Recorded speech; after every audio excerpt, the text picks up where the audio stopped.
Hi friends, welcome to share market in Malayalam. ഒരു കിഡിലൻ NFO വന്നിട്ടുണ്ട്. NFOയുടെ പേര് Angel One Nifty total market momentum quality 50 index fund. ഇവിടെ കാണാൻ പറ്റും. ഇത് നമ്മുടെ അസറ്റ് പ്ലസ് ഉപയോഗിക്കുന്ന എല്ലാവർക്കും മെയിലായിട്ട് വന്നിട്ടുണ്ട് കേട്ടോ. ഏഞ്ചൽ വൺ ആപ്പ് ഉപയോഗിക്കുന്നവർക്ക് എങ്ങനെയാണ് ഇൻവെസ്റ്റ് ചെയ്യേണ്ടതെന്ന് ഞാൻ ഈ വീഡിയോയിൽ തന്നെ ലാസ്റ്റ് പറയാം. അസറ്റ് പ്ലസ് ഉപയോഗിക്കുന്നവർക്കും വളരെ ഈസി ആയിട്ട് ചെയ്യാൻ പറ്റും. പക്ഷേ ഇവിടെ മെയിൽ വന്നിട്ടുണ്ട്. എല്ലാവരും മെയിൽ ഒന്ന് ചെക്ക് ചെയ്താൽ മതി. ആ മെയിലിൽ ഇൻവെസ്റ്റ് ചെയ്യാനുള്ള ലിങ്കും ഉണ്ട്. Click here to invest in the NFO. ഈ ഭാഗം കണ്ടില്ലേ, അവിടെ ക്ലിക്ക് ചെയ്ത് കഴിഞ്ഞിട്ടുണ്ടെങ്കിൽ ഈ NFOയിൽ നേരിട്ട് തന്നെ ഇൻവെസ്റ്റ് ചെയ്യാൻ പറ്റും. വേറെ ഒന്നും നോക്കേണ്ടതില്ല. ഏഞ്ചൽ വണ്ണിൽ നിന്ന് അങ്ങനെ അയക്കാനുള്ള ഓപ്ഷൻ ഉണ്ടോ എന്ന് നോക്കട്ടെ. ഉണ്ടെന്നാണ് എനിക്ക് തോന്നുന്നത്. അങ്ങനെയാണെങ്കിൽ ഞാൻ ഏഞ്ചൽ വണ്ണ് കസ്റ്റമർക്ക് അയക്കാം കേട്ടോ. ഇനി അതില്ലെങ്കിൽ പോലും ആപ്പിൽ കയറിയിട്ട് ഈസി ആയിട്ട് ഇൻവെസ്റ്റ് ചെയ്യാൻ പറ്റും. അത് ഈ വീഡിയോയുടെ ലാസ്റ്റ് എങ്ങനെയാണ് ചെയ്യുന്നതെന്ന് കാണിക്കാം. ഇനി നമുക്ക് ഈ NFOനെ കുറിച്ച് കൂടുതൽ കാര്യങ്ങൾ പഠിക്കാം. പഠിച്ചിട്ട് വേണമല്ലോ ഇൻവെസ്റ്റ് ചെയ്യാനായിട്ട്. അതിനായിട്ട് ഞാൻ NSEയിലേക്ക് പോയി Nifty total market momentum quality 50 എന്ന് പറയുന്ന ഇൻഡെക്സിൽ ഇൻവെസ്റ്റ് ചെയ്യുന്ന മ്യൂച്വൽ ഫണ്ടാണ് നമ്മൾ ഈ കണ്ടത്. അപ്പോൾ അതെന്തൊക്കെയാണ് അതിൻ്റെ ഡീറ്റെയിൽ എന്നുള്ളത് നമുക്കൊന്ന് വായിച്ചു നോക്കാം. ഈ ഒരു ഇൻഡെക്സിൽ 50 സ്റ്റോക്സാണ് ഉണ്ടാകുക.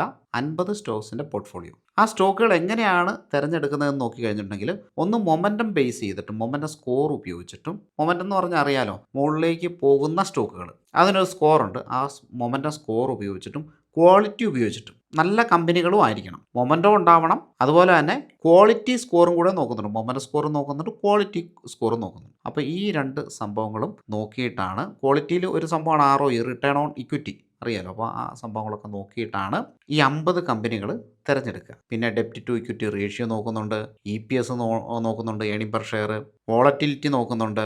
5 വർഷത്തേക്ക് വോളറ്റിലിറ്റിയാണ് നോക്കുന്നത് കേട്ടോ. പ്രീവിയസ് 5 ഇയേഴ്സ് കണ്ടില്ലേ, ഇതൊക്കെ നോക്കുന്നുണ്ട്. അപ്പോൾ നമുക്ക് മനസ്സിലാക്കാൻ പറ്റുന്നത് നല്ല കമ്പനികൾ, മുകളിലേക്ക് പോകുന്ന 50 നല്ല കമ്പനികൾ, നിഫ്റ്റിയിലുള്ള നല്ല കമ്പനികളാണ് ഈ ഒരു മ്യൂച്വൽ ഫണ്ടിൽ ഉള്ളത് എന്നുള്ളതാണ്. പിന്നെ ഫാക്ട് ഷീറ്റും കാര്യങ്ങളും ഒക്കെ നമുക്ക് ഇവിടെ ഡൗൺലോഡ് ചെയ്ത് എടുക്കാൻ പറ്റും. തൽക്കാലം ഇത്രയും മനസ്സിലാക്കാൻ മതി. അല്ലെ NSEയുടെ സൈറ്റിൽ കയറി ചെന്നാൽ നമുക്ക് ഈ ഇൻഡെക്സിൻ്റെ ബാക്കി കാര്യങ്ങളൊക്കെ നമുക്ക് മനസ്സിലാക്കാൻ പറ്റുന്നതാണ്. എന്തായാലും എനിക്ക് ഈ ഒരു NFO ഇഷ്ടപ്പെട്ടു. ഞാൻ കുറേ നാളായല്ലേ NFOയുടെ വീഡിയോ ചെയ്തിട്ട്.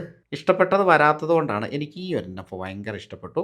10 രൂപയാണ് വാല്യൂ, നമുക്കറിയാലോ. ഇപ്പോൾ ഇവിടെ അസറ്റ് പ്ലസ്സിൽ ഈ ചാറ്റ് ബോക്സിൽ പോയിട്ടുണ്ടെങ്കിൽ ഇങ്ങനെ ഒരു മെസ്സേജ് കൂടി കാണാൻ പറ്റും കേട്ടോ. ഇത് ഞാൻ രാവിലെ അയച്ചതാണ്. നമ്മുടെ എല്ലാ അസറ്റ് പ്ലസ് യൂസേഴ്സിനും ഈ ഒരു മെസ്സേജ് കിട്ടിയിട്ടുണ്ട്. ഈ ഒരു മ്യൂച്വൽ ഫണ്ട് റിസ്ക് എന്ന് പറയുന്നത് ശരിക്കും നമ്മൾ ഹൈ റിസ്ക് അല്ല കാണുന്നത്. ഇതിന് മോഡറേറ്റ്ലി ഹൈ ആണ്. അതായത് ഭയങ്കര ഹൈ റിസ്ക് അല്ല, ഒരു മോഡറേറ്റ് റിസ്ക് ഉണ്ട്. ആ ഒരു ഇതാണ്. കാരണം എന്താണെന്ന് വെച്ചാൽ ക്വാളിറ്റി സ്റ്റോക്സ് ആണ്, പെർഫോമൻസ് ഉള്ള സ്റ്റോക്കുകളാണ്.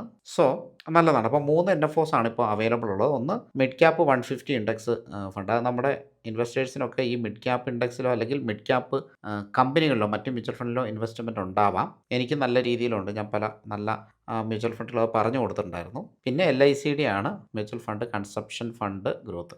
പക്ഷേ എനിക്ക് അത് നമ്മൾ നേരത്തെ ഇൻവെസ്റ്റ് ചെയ്തിട്ടുണ്ട് ആ ഒരു തീമിൽ. അത് കുറച്ച് ഹൈ റിസ്ക്കും കൂടിയുള്ള കാറ്റഗറിയാണ്. പിന്നെ ഉള്ളതാണ് ഏഞ്ചൽ വണ്ണിൻ Nifty total market momentum quality 50 index fund. അപ്പോൾ ഇവിടെ നോക്കാനൊന്നുമില്ല.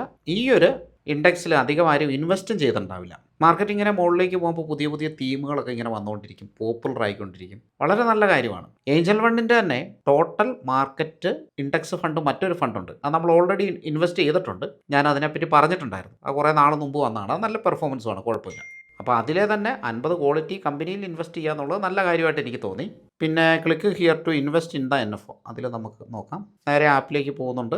ഇവിടെ പോയി കഴിയുമ്പോൾ ലോഗിൻ സൈനപ്പ് അങ്ങനെയുള്ള ഭാഗം ഇവിടെ ഇങ്ങനെ കാണാൻ പറ്റുന്നുണ്ട്. ലോഗിനൊക്കെ ചെയ്ത് കഴിഞ്ഞിട്ട് ഇൻവെസ്റ്റ് ചെയ്യാം. ഇനിയിപ്പോൾ 2 ആപ്ലിക്കേഷൻ ഉള്ളവർക്കും നേരെ തന്നെ ഇതൊന്നുമില്ലാതെ തന്നെ ഇൻവെസ്റ്റ് എങ്ങനെ ചെയ്യാൻ നോക്കാം.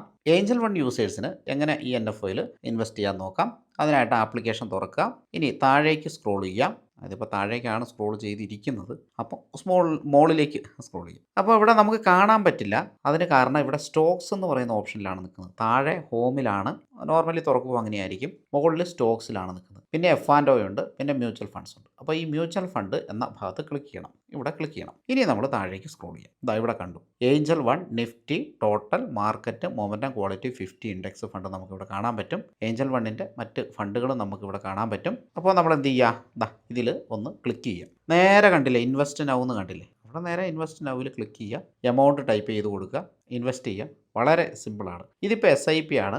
SIP ആയിട്ടും ഇൻവെസ്റ്റ് ചെയ്യാം, വൺ ടൈം ആയിട്ടും ഇൻവെസ്റ്റ് ചെയ്യാം. ഇതെനിക്ക് തോന്നുന്നു വൺ ടൈം ആണെന്ന് തോന്നുന്നു. നോക്കട്ടെ. ഇതിപ്പോൾ SIP ആണ്. ഇവിടെ ഈ ബട്ടൺ നമുക്ക് മാറി SIP വേണോ വൺ ടൈം വേണോ നമുക്ക് സെലക്ട് ചെയ്യാം. എന്നിട്ട് പേയ്മെൻറ്റ് കൊടുത്ത് ഗൂഗിൾ പേയും മറ്റുമൊക്കെ ഉപയോഗിച്ച് പേയ്മെൻറ്റ് കൊടുക്കാം. അങ്ങനെ ഈസി ആയിട്ട് ഏഞ്ചൽ വണ്ണിൽ ഇൻവെസ്റ്റ് ചെയ്യാവുന്നതാണ്. ഇനി നമുക്ക് അസറ്റ് പ്ലസിൽ എങ്ങനെ ഇൻവെസ്റ്റ് ചെയ്യാൻ നോക്കാം. അസറ്റ് പ്ലസിൻ്റെ ആപ്ലിക്കേഷൻ ഓപ്പൺ ചെയ്യാം. എന്നിട്ട് താഴേക്ക് സ്ക്രോൾ ചെയ്യാം. അങ്ങനെ ചെയ്യുമ്പോൾ ഇത് കണ്ടോ, ന്യൂ ഫണ്ട് ഓഫേഴ്സ് എന്ന് പറഞ്ഞ ഭാഗം കണ്ടോ, അവിടെ ക്ലിക്ക് ചെയ്യുന്നു. അപ്പോൾ പുതിയ ഫണ്ട്സ് എല്ലാം കാണാൻ പറ്റും. അതിലിതാ ഏഞ്ചൽ വണ്ണിൻ്റെ ഫണ്ട് നമുക്ക് കാണാൻ പറ്റും.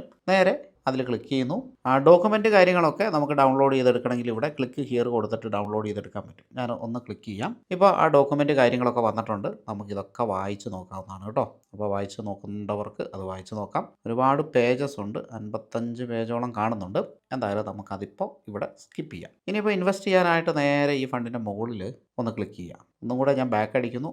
ഇവിടെ ക്ലിക്ക് ചെയ്താൽ കിട്ടില്ല, ഇവിടെ ക്ലിക്ക് ചെയ്താലാണ് കിട്ടുക. അപ്പോൾ അവിടെ ക്ലിക്ക് ചെയ്യുന്നു. വൺ ടൈം ആണെങ്കിൽ അതിൽ കൊടുക്കാം, SIP ആണെങ്കിൽ അതിൽ കൊടുക്കാം. മിനിമം ഇൻവെസ്റ്റ്മെൻറ്റ് 1000 ആണെന്ന് ഇവിടെ കാണിക്കുന്നുണ്ട്.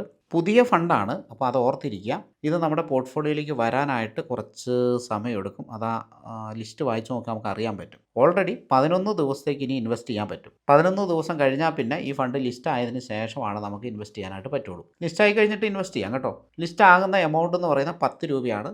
ഇപ്പോൾ ഇൻവെസ്റ്റ് ചെയ്താൽ നമുക്ക് 10 രൂപയ്ക്ക് കിട്ടും. മാർക്കറ്റ് കയറുന്നതും ഇറങ്ങുന്നതും അനുസരിച്ചിട്ട് 10 രൂപയുടെ വിലയിൽ താഴേക്കും പോകാം, മുകളിലേക്കും പോകാം. എല്ലാ ന്യൂ ഫണ്ട് ഓഫേഴ്സും വരുന്നത് 10 രൂപയിലാണെന്ന് അറിയാലോ. എന്തായാലും 11 ദിവസം കഴിഞ്ഞിട്ട് ലിസ്റ്റ് ആവില്ല. ലിസ്റ്റ് ആവുന്ന ഡേറ്റ് ഞാൻ നോക്കിയിട്ടില്ല. നോർമലി ഒരാഴ്ചയും കൂടെ കഴിഞ്ഞിട്ടാണ് ലിസ്റ്റ് ആവുള്ളൂ. ആ സമയത്ത് എന്തൊക്കെ നേട്ടമുണ്ടോ, ഇപ്പോൾ 10 രൂപയിൽ നിന്ന് അത് 10 രൂപ 50 പൈസയിലേക്ക് മാറിയിട്ടുണ്ടെങ്കിൽ ആ 10 രൂപ 50 പൈസയ്ക്കായിരിക്കും നമുക്ക് കിട്ടുക. വാങ്ങിയ പ്രൈസ് 10 രൂപ തന്നെ, പക്ഷേ പോർട്ട്ഫോളിയോയിൽ അപ്പോഴത്തെ പോലെ 10 രൂപ 50 പൈസ കാണിക്കും. അത്രയും കാണിക്കുമ്പോൾ തന്നെ നമുക്ക് ഏകദേശം ഒരു 5% പ്രോഫിറ്റിലാണ് നമ്മൾ റൺ ചെയ്യുക. താഴേക്ക് പോയാലും അങ്ങനെ തന്നെയാണ് കേട്ടോ. പലരും ഈ സമയത്ത് മാർക്കറ്റിൻ്റെ ഒരു കണ്ടീഷൻ അനുസരിച്ച് പാനിക്കാകുന്നതായിട്ട് കാണുന്നുണ്ട്. ഈ വീഡിയോയിൽ ഞാൻ പറയാൻ ഉദ്ദേശിച്ചതല്ല, പക്ഷേ സമയമുള്ളവർ കേൾക്കുക, അല്ലാത്തവർക്ക് സ്കിപ്പ് ചെയ്യാം. ജസ്റ്റ് ഞാനൊരു കാര്യം പറയാം. ഇപ്പോൾ നിങ്ങൾ സ്ക്രീനിൽ കാണുന്ന നിഫ്റ്റിയുടെ മന്ത്ലി ചാർട്ടാണ്. നിഫ്റ്റിയിൽ ചില സമയങ്ങളിൽ കറക്ഷൻ ഉണ്ടാകുന്നത് സ്വാഭാവികമാണല്ലേ.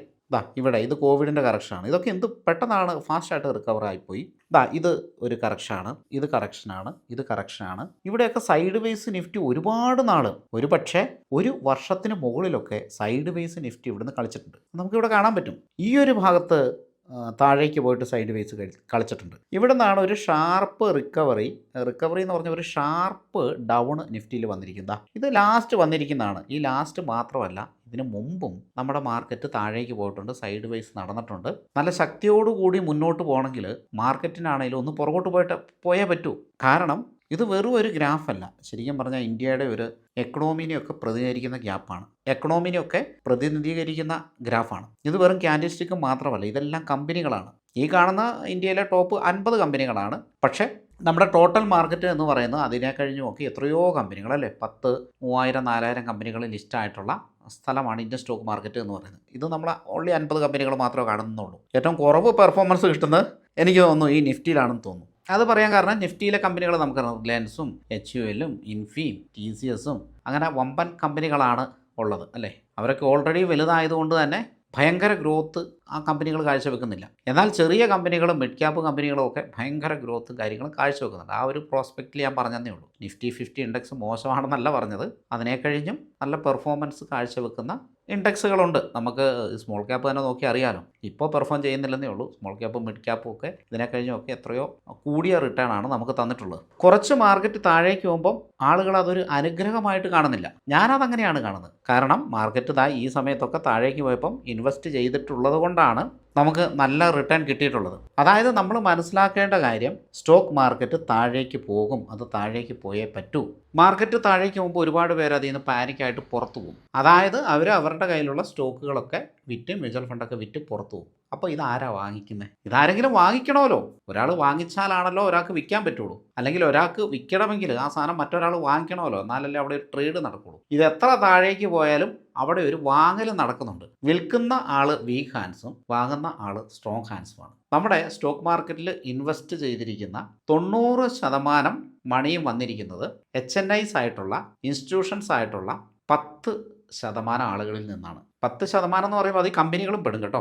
ഇൻസ്റ്റിറ്റ്യൂഷൻസ് ബാക്കി 90% കയ്യിൽ നിന്നാണ് സ്പ്ലിറ്റായിട്ട് ചെറിയ ചെറിയ പൈസ വന്നിരിക്കുന്നത്. അത് റീറ്റെയിലേഴ്സാണ്, നമ്മളെ പോലെയുള്ളവരാണ്. ഇത്രയും ശക്തരായിട്ടുള്ള 10% ആളുകൾ ഈ മാർക്കറ്റിലുള്ളപ്പോൾ നമ്മൾ പേടിക്കേണ്ട ആവശ്യമില്ല. അവർ വിട്ടുപോയാൽ പേടിച്ചാൽ മതി. അപ്പോൾ അവർ മാർക്കറ്റിനെ ശരിക്കും പറഞ്ഞാൽ കൺട്രോൾ വരെ ചെയ്യാൻ കഴിവുള്ള ആൾക്കാരാണ്. വലിയ വലിയ കമ്പനികളൊക്കെ അവരുടെ കയ്യിലാണ് ഇരിക്കുന്നത്. ഒരുപാട് സാമ്പത്തികമുള്ള ആളുകളാണ്. അപ്പോൾ അവരുടെ ഹ്യൂജ് ഇൻവെസ്റ്റ്മെൻറ്റ് നമ്മുടെ മാർക്കറ്റിലുള്ളത് എന്തിനാണെന്ന് വെച്ചാൽ, മാർക്കറ്റ് ഇനിയും പൊട്ടൻഷ്യലുണ്ട്, മുകളിലേക്ക് പോകും. അത് അവർക്കറിയാം.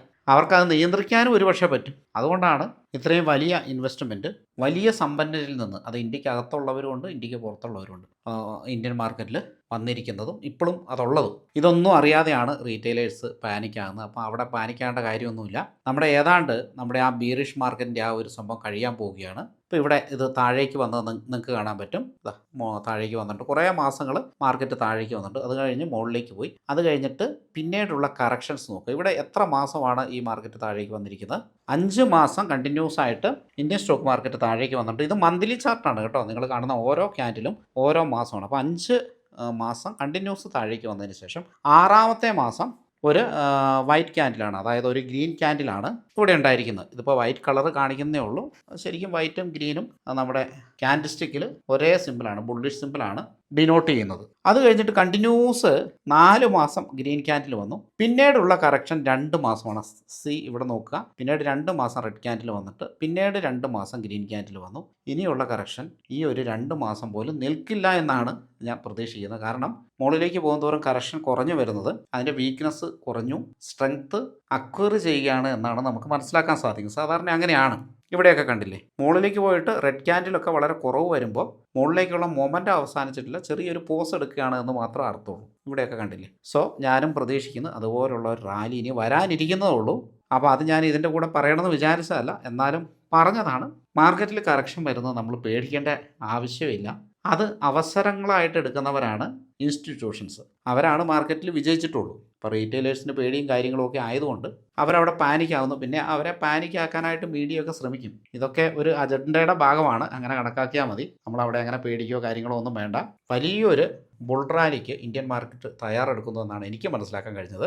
എന്തായാലും നമുക്ക് വീഡിയോ ഇവിടെ വൈൻഡപ്പ് ചെയ്യാം. Thank you for watching. Happy investing. Mutual fund investments are subject to market risks. Read all scheme-related documents carefully before investing. Past performance is not indicative of future performance.